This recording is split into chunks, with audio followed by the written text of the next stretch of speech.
Welcome back, everybody, to the Living Jewishly podcast. We will do a Halacha review on the next Halacha, dealing with washing hands. Last week, we talked about waking up in the morning and the proper way to wake up Jewishly. Today, we're going to talk about the first thing we do after we wake up is wash our hands. When one wakes up in the morning, they are considered a new creation. We wash our hands for two reasons. When we sleep, any sleep that's 30 minutes or more, our holy, lofty soul departs from our body and leaves our body with an impure spirit. Upon waking, the impurity leaves our body except from our fingers. Our sages tell us in the Talmud that sleep is a 60th of death. We want to take that impurity out of our fingers, off our fingers. The second reason is just like the high priest, we wash our hands from a vessel upon arising before performing the service of Hashem. We get up every day to serve Hashem, to do the will of Hashem. Before we get into that, we wash our hands just like the priests. The priests in the Holy Temple, before they did their service, they washed their hands.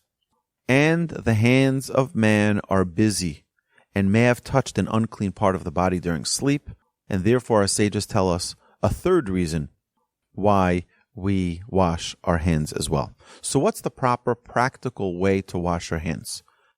Number one, you fill up a vessel, a washing cup with water. Number two, you lift it with the right. We know we do all mitzvahs with our right hand. We lift it with the right hand and we pass it to our left. And then we wash once on the right hand. And the hand means from the wrist to the end of the fingertips. And then once on the left hand. And we do this 3 times in an alternating way. So it'll be right, left, right, left, right, left. And then we recite the blessing of Al Netilat Yadayim with no interruption of talking. We remember last week we mentioned that you can't recite Hashem's name till you wash your hands. Here you go. Now that you washed your hands, you can recite the blessing and say Hashem's name. What is that blessing? Baruch Atah Ado Nai Eloheinu Melech HaOlam Asher Kideshanu B'mitzvotav V'tzivanu Al Netilat Yadayim.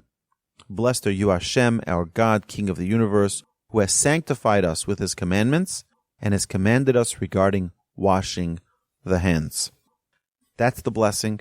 And now just a few more laws regarding this washing. Before washing hands, one should avoid walking more than 8 feet because you don't want to carry around that impure spirit with you, or reciting any blessings or name of Hashem.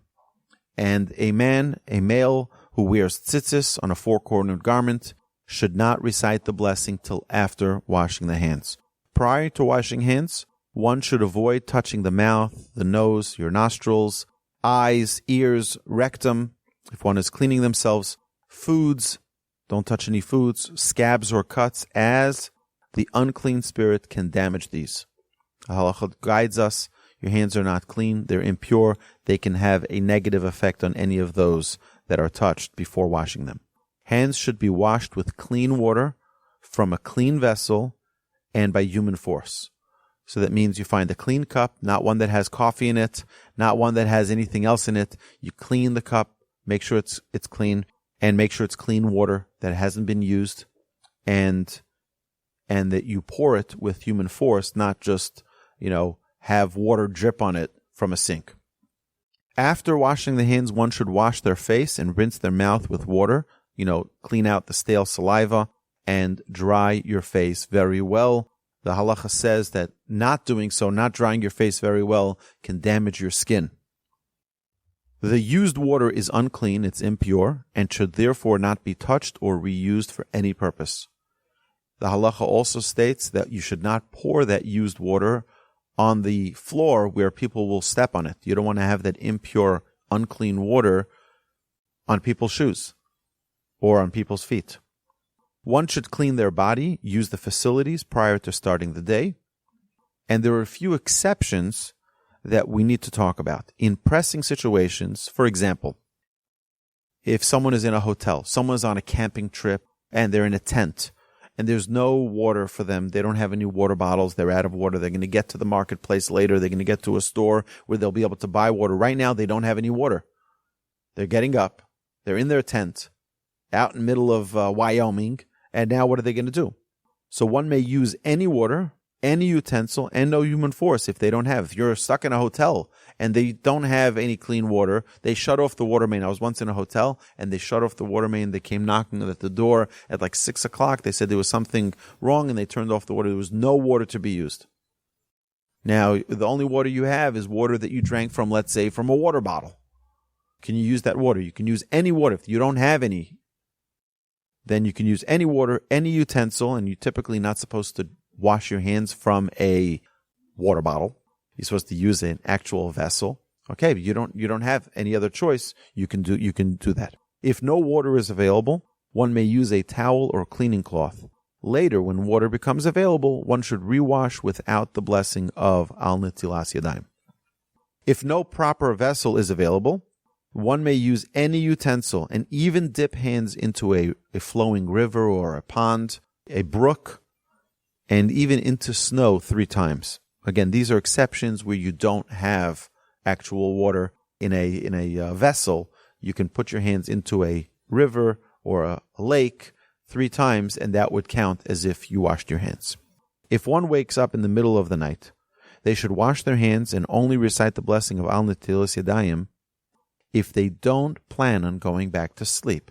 If you're going back to sleep, then you don't need to recite that blessing at that time. When you wake up to stay up for the day, then you'll recite the al netilas yadayim after washing your hands again if it's more than a 30-minute sleep.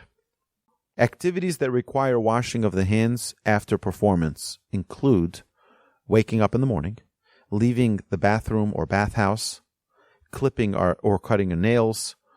That also means if you file the nails, also it's a form of cutting the nails, and that would require washing hands as well.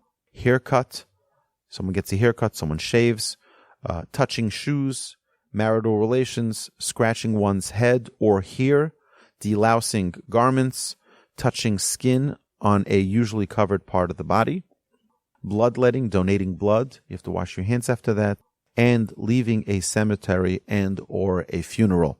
So one who participates in a funeral or someone who goes to a cemetery, on your departure from that area, you need to wash your hands. You're in a place of impurity.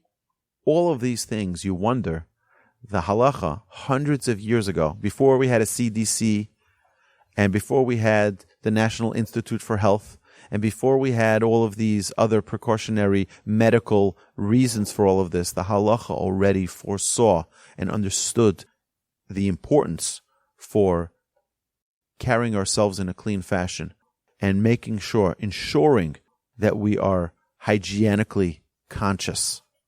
Aside from being spiritually conscious, the halacha goes into great detail. We'll see next week another area of halacha where we'll discuss in great detail as well how to properly live Jewishly. So my dear friends, thank you for joining us. We hope you enjoy this podcast, and please join us again next week.